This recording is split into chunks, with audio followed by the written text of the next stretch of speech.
Hi, ako nga pala si Jacolero.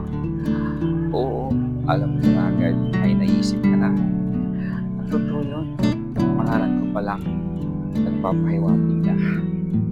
Adult na ako, and more than half of my life ay inuwi ko dito sa probinsya.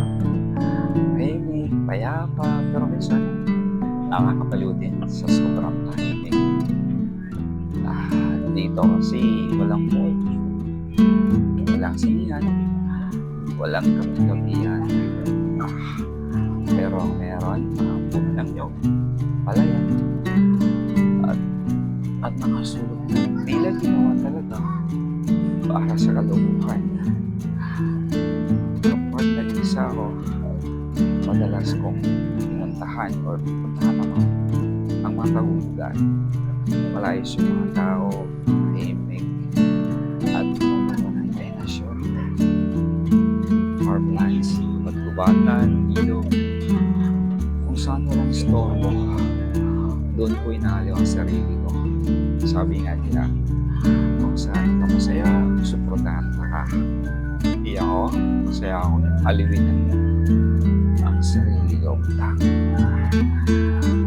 Isipin mo to, nahiga ka sa damuhan, may ulit na hangin, amoy lupa, amoy damo, tapos mapapatid ka na lang sa sarap ng tanawin, sarap ng nararamdaman ng lima.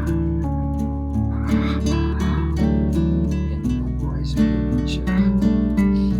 Boring para sa iba, pero para sa tulad ko marunong ibang masarap. Kaya kung like mo ng mga kwento na kalimutan na may halong damdamin, mapigaya, ito ka na.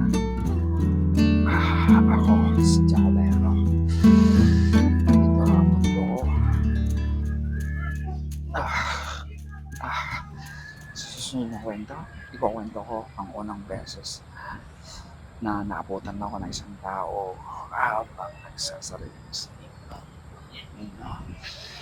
Hanggang sa muli, paalam.